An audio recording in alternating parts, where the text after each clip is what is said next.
৫ আগস্টে আমরা সবাই জিতে গিয়েছি। এমনিতেই আমি যা বলি না, আমরা যা করি না, এটা নিয়ে বিভিন্ন বটপেজ থেকে ছড়িয়ে দেওয়া হচ্ছে। বিরোধী দলের নির্যাতনের, নিপীড়নের বয়ান বর্ণনা করে যে পেজগুলো সর্বসাধারণের একটা হচ্ছে যে অ্যাকসেপ্টেন্স নিয়ে সবাইকে গ্যাদার করতে পারছে একটা প্ল্যাটফর্মে, ওই প্ল্যাটফর্মগুলো থেকেই ৫ আগস্ট পরবর্তী সময় এই ধরনের ন্যারেটিভগুলো আমাদেরকে দমানোর জন্য ছড়ানো হয়েছে। সে সাংবাদিক নাকি এখনও বিভিন্ন মানুষের কাছে গিয়ে প্রাউড করে বলে যে আবিদের ফোন কল আমি ভাইরাল করছি, আমাকে কিচ্ছু করতে পারে নাই। আপনি মূলত বাংলাদেশের রাজনীতিতে, ছাত্র রাজনীতি কিংবা জাতীয় রাজনীতিতে মূল আলোচনায় এসেছেন ছাত্র সংসদ নির্বাচনে ছাত্রদল প্যানেলের হয়ে যখন আপনি ভিপি নির্বাচন করলেন। তো আপনি হেরে গেলেন কেন? আপনার কাছে যদি জানতে চাই যে আপনি ব্যাপক আলোচিত ছিলেন, কিন্তু ভোটের ফলাফলে আপনি হেরে গেলেন কেন? আচ্ছা, এই এই এই কোশ্চেনটা আমাকে হচ্ছে যে ডাকসু নির্বাচনের সময় বলছিল, ভাই আপনি হেরে গেলে কি করবেন? দেখেন, যে জুলাই আমরা চোখের সামনে দেখেছি, এই আজকের এই দিনটাতে ১৯ তারিখ ২০২৪ সালের ১৯ তারিখ ছিল শুক্রবার। আমার মনে পড়ে এই সময়টাতে আমরা বসুন্ধরা গেট ছাড়ি, মানে এখান থেকে বিক্ষোভ করে আমরা বাসায় চলে যাই। তো আসলে আমরা যে জুলাই গণঅভ্যুত্থানের সম্মুখ সারি থেকে যেভাবে আমাদের সহযোদ্ধাদের মৃত্যু দেখেছি, চোখ হারাতে দেখেছি, হাত পা অঙ্গহানি হইতে দেখেছি, আসলে এই জুলাই গণঅভ্যুত্থান যারা স্বচক্ষে দেখেছে এবং সংগ্রাম করেছে, তাদের জীবন আসলে নতুনভাবে হারানোর কিছু নাই। ৫ আগস্টে আমরা সবাই জিতে গিয়েছি। তবে আমি চাচ্ছিলাম যে নির্বাচনে যেন একটা স্বচ্ছতা বজায় থাকে, সরলতা বজায় থাকে, কিন্তু সেটার ত্রুটি বিচ্যুতি ছিল, সেটা আপনারা সবাই জানেন।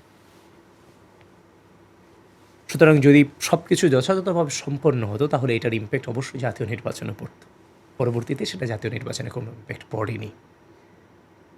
তবে জীবনের প্রতিটি পরিস্থিতি জীবনের জন্য শিক্ষা। হয়তো বা আমার মহান সৃষ্টিকর্তা আমার তকদির এই রেজাল্টটা রেখেছেন, হয়তো বা আমাকে এই পরিস্থিতি ফেস করাবেন, এটা তিনি রেখেছেন, যার ফলশ্রুতিতে আমি পরিস্থিতিটা ফেস করেছি। এটা নিয়ে বাড়তি কোনো কথা আর আমি এখন বলতে চাই না। না, আপনি কি ছাত্রীদেরকে কানেক্ট করতে পারেননি, নাকি নির্বাচনে কোনো ধরনের কারচুপি হয়েছে? আপনারা অনেক সময় আমরা দেখেছি যে আপনারা এখন যিনি ভিপি আছেন সাদিক কায়েমকে নীলক্ষেতের ভিপি বলেন। এই বিষয়টা একটু জানতে চাই। ৫ আগস্ট পরবর্তী সময় বিশ্ববিদ্যালয়ে যে ছাত্রলীগ যখন চলে যায়, ছাত্রলীগ যখন ১৭ তারিখ বের করে দেওয়া হয়, ৫ আগস্টের পরে অঘোষিতভাবে একটা দখলদারিত্ব প্রত্যেকটা ক্যাম্পাসে হয়েছে ৫ আগস্ট বিকেল থেকে। তো ৫ আগস্ট বিকেল থেকেই যারা ছাত্র শিবিরের যারা ক্যাম্পাসে ছিলেন, ছাত্রলীগের আন্ডারে ছিলেন থেকে তারাই হচ্ছে পরবর্তীতে তারা হলে আছেন, তারা হলের বর্তমানে হোম গ্রাউন্ড তাদের। সেই ফলশ্রুতিতে পরবর্তীতে কাউকেই তারা কিন্তু পরবর্তীতে হলে একটা মবক্রেসির মধ্য দিয়ে কাউকে ঢুকতে দেয় নাই। যে কোনো শিক্ষার্থী যদি হলে উঠতে চাইতে, তখন তাদের কাছে যথাযথভাবে তাদের সমর্থন নিয়ে, তাদের অনুমতি নিয়ে উঠতে হইতে এমন একটা পরিস্থিতি তৈরি করা হয়েছে ৫ আগস্টের পরে, ৫ আগস্ট বিকেল থেকে। এরপরে ভিসি নিয়োগ নিয়ে একটা মবক্রেসি হয়েছে, যেখানে ওবায়দ স্যার হওয়ার কথা ছিল, ওইখানে নিজেদের মতো করে একটা মবক্রেসি সৃষ্টি করে নিয়াজ স্যারকে নিয়ে আসলো, নিরপেক্ষতার ভান ধরায় নিয়ে আসলো। আসলে তো নিয়াজ স্যার কখনোই নিরপেক্ষ ছিলেন না, উনি সরাসরি জামাত এবং শিবিরকে সার্ভ করেছেন, এবং বিশ্ববিদ্যালয়ের প্রতিটি সিদ্ধান্ত জামায়াত শিবিরের কাছ থেকে নিয়ে উনি সেটাকে বাস্তবায়ন করার ভূমিকায় উনি ছিলেন। এবং এই যে বিশ্ববিদ্যালয়ে যে হল প্রতিনিধি কমিটি, যে ছাত্র প্রতিনিধি কমিটি হয়েছে, সেই কমিটিটাও নিয়াজ স্যার ছাত্র শিবিরে যারা ছিল তাদেরকে দিয়ে করা হয়েছে। পরবর্তীতে আপনি দেখেছেন হলের যারা ভিপি জিএস এজিএস নির্বাচন করেছে, সে ছাত্র প্রতিনিধির থেকেই কিন্তু নির্বাচন করেছে। সুতরাং ছাত্রলীগ চলে যাওয়ার পরে যেখানে দখলদারিত্ব থেকে আমরা বেশি আসছিলাম, সেটা ছিল প্রকাশ্য দখলদারিত্ব। তখন আমরা আরেকটা গুপ্ত কিংবা অপ্রকাশ্য দখলদারিত্ব আমরা নিজের চোখে আমরা সেগুলোকে দেখতে পেলাম, এবং তারা সেভাবেই সকল সেট আপ সম্পন্ন করে নির্বাচন আয়োজন সম্পন্ন করেছে। এবং হচ্ছে যে নির্বাচনের আগে আমি একটা হচ্ছে যে আপনার প্যানেলের ভিপি ছিলাম, কিন্তু নির্বাচন আগ পর্যন্ত নির্বাচন কমিশন থেকে শুরু করে নির্বাচনের দিন সকালের পর্যন্ত আপনি আমার সংগঠন প্রেসিডেন্ট সেক্রেটারি যারা আছেন তাদের সাথেও, নাসির রাকিব ভাই নাসির ভাইয়ের সাথে কথা বললে আপনি বুঝতে পারবেন যে আমাদেরকে প্রপারলি জানানো হয় নাই যে আসলে কেন্দ্র কয়টা। আমাদেরকে কেন্দ্র জানানো হয়েছে 7টা না 8টা, কিন্তু কেন্দ্র গিয়ে দেখলাম যে প্রত্যেকটা হলে এক একটা করে কেন্দ্র। ব্যাপারটা হচ্ছে ওরকম। সুতরাং অনেক হচ্ছে যে একদিকে যেমন প্রশাসনিক অসহযোগিতা ছিল, একই সাথে গত 1 বছর ধরে ওইভাবে একটা সেট আপ তৈরি করা হয়েছে যেটার সাথে জাতীয়তাবাদী ছাত্রদলের তেমন কোনো সম্পৃক্ততা ছিল না। আর নির্বাচনের দিন সকালে আপনি যেটা দেখেছেন যে প্রথম আলো থেকে শুরু করে সকল ধরনের মেইন স্ট্রিম মিডিয়া, পত্রিকা থেকে শুরু করে টিভি থেকে শুরু করে সব জায়গা থেকে সকালে একটা ফটো কার্ড আদায় করে নিল ভোট বাহিনী, যে ছাত্রদলের আবিদ নিয়ম ভেঙে ভোট কেন্দ্র দখলের জন্য কিংবা ভোট কেন্দ্রে প্রবেশ করেছেন। এক প্রকার দখলদারিত্বই বোঝানো হয়েছে একদম সকালে যখন ভোট কেন্দ্রে ছেলেমেয়েরা উপস্থিত হয়েছে। পরবর্তীতে কিন্তু প্রথম আলো থেকে শুরু করে সকল মিডিয়া যারা এই নিউজটাকে কাভার করেছে তারা সরি প্রকাশ করেছে যে আবিদ নিয়মের ভিতরে থেকেই কেন্দ্রে প্রবেশ করেছে। এই যে একদিকে এমনিতেই আমি যা বলি না, আমরা যা করি না, এটা নিয়ে বিভিন্ন বট পেজ থেকে ছড়িয়ে দেওয়া হচ্ছে, আর ওখানে প্রথম আলো থেকে শুরু করে সকল ধরনের পত্রপত্রিকা মিডিয়া যখন এই একটা নিউজ ছড়ায়, মিথ্যা নিউজ, সেই নিউজটাকে নিয়ে বটবাহিনী কোন লেভেলের প্রচার চালিয়েছে আপনি চিন্তা করে দেখেন। এখন আপনি দুঃখ প্রকাশ করতে করতে তো দুপুরের পর হয়ে গেছে যখন ভোট শেষ পর্যায়ে। তো এটা একটা বিগ ইম্প্যাক্ট ফেলেছে, এটা আপনি অস্বীকার করতে পারবেন না। তারপর হচ্ছে যে নীলক্ষেত সংক্রান্ত ইস্যু, তো এটা তো আমার কথা না, নীলক্ষেত সংক্রান্ত ইস্যু তো নিউজ 24 থেকে শুরু করে বাংলা ভিশন থেকে শুরু করে মেন স্ট্রিম অনেক মিডিয়ার অনুসন্ধানী করে সত্যতা যাচাই করে নিয়ে এসেছে যে ঢাকা বিশ্ববিদ্যালয়ের ব্যালট পেপার নির্বাচনের আগের দিন নীলক্ষেত অরক্ষিত পরিস্থিতিতে পড়ে গেছে। এবং আমি পরবর্তীতে অন্য প্যানেলের জিএসের সাথে কথা বলে আমি জানতে পারি যে যেই প্যানেলের জিএসের সাথে এস এম ফরহাদেরও সম্পর্ক ভালো ছিল, এস এম ফরহাদের উক্তি দিয়েই সে বলেছে, এস এম ফরহাদই তাকে জানিয়েছে এরা জানতো যে ব্যালট পেপার ওইখানে অরক্ষিত পরিস্থিতিতে আছে।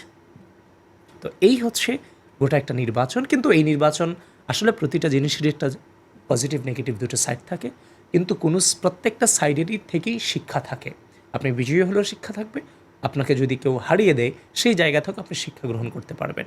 যাই হোক, একটা প্রতিকূল পরিস্থিতি অতিক্রম করেছি 5 আগস্ট পরবর্তী সময়ে, যেখানে ছাত্রদল যা, ছাত্রলীগ তা, নানান ধরনের মবক্রেসি, নানান ধরনের টার্ম 0% কন্ট্রিবিউশন, 100% সেলিব্রেশন, নানান ধরনের হচ্ছে যে আপনার মানে হচ্ছে যে অপপ্রচার আমাদের বিরুদ্ধে চালানো হয়েছে।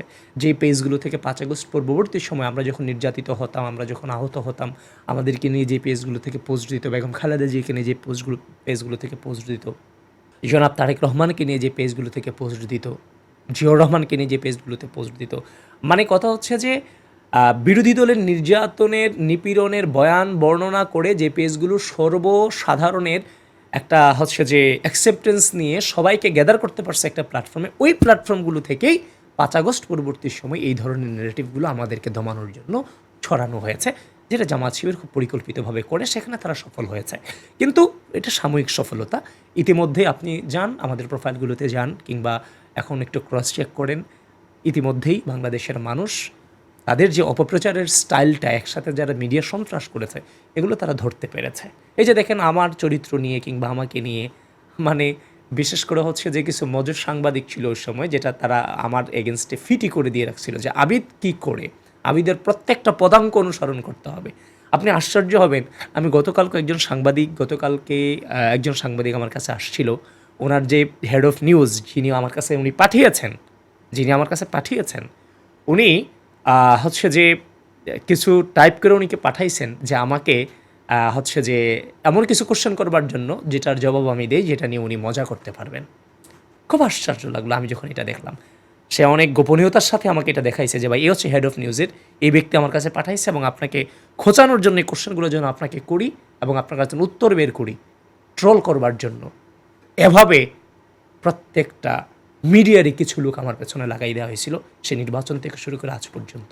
এগুলোর অনেক প্রমাণ আমাদের কাছে আছে। আর বাংলাদেশ টাইমস তো জানিনি, এটা হিটার সম্পর্কে তার নতুন করে বলার দরকার নাই। সে সাংবাদিক নাকি এখনও বিভিন্ন মানুষের কাছে গিয়ে প্রাউড করে বলে যে আবিদের ফোন কল আমি ভাইরাল করছি, আমাকে কিচ্ছু করতে পারে নাই, আমি তাকে কি করতে যাব। অথচ সে পুরোপুরিভাবে মিথ্যা এবং যেটার সাথে আমার কোনো সম্পৃক্ত নাই, এমনভাবে হচ্ছে যে আমার বিরুদ্ধে অপপ্রচার চালাইছে একটা ভয়েস কল দিয়ে, যেখানে আমি তাকে অনুনয় বিনয় করে বলেছিলাম যে আপনি যেটা নিউজ করেছেন সেটা মিথ্যা, আপনি এটাকে ডিলিট করে দেন। সে সময় সে ফোন কল প্রকাশ করলো না। যখন আমার বিরুদ্ধে অপপ্রচার চালাইলো, যখন আমি তার বিরুদ্ধে জিডি করতে গিয়েছি এই ইনস্টিটিউশনের বিরুদ্ধে, ওদিন রাতে ওই ভয়েস কল প্রকাশ করে দিল নাকি আমি আজকে নাকি তাকে অনুরোধ করেছি ডিলিট করে দেওয়ার জন্য। এভাবে আমার বিরুদ্ধে অপপ্রচার চালাই এখন সে প্রাউড ফিল করে হচ্ছে যে সে নাকি তার বিরুদ্ধে আমরা কোনো কিছু করতে পারি নাই, সে খুব প্রাউড যে আমাকে সে বিতর্কিত করতে পেরেছে। এই হচ্ছে মিডিয়া জগতের পরিস্থিতি। এবং সামগ্রিকভাবেই 5 আগস্ট পরবর্তী সময় হঠাৎ করে আমাদের তো মাইন্ডটা আসলে যথেষ্ট পজিটিভিটি ধারণ করি আমরা, সেই জায়গা থেকে আমরা হয়তো বা সব কিছু এত মানে ক্রিটিক্যাল ওয়েতে চিন্তা করি নাই। তো এরা একের পর এক নানান ধরনের হচ্ছে যে আপনার অপপ্রচারমূলক অনেক প্ল্যান এরা করে এই জায়গাতে সাময়িকভাবে এরা সফলতা অর্জন করেছে।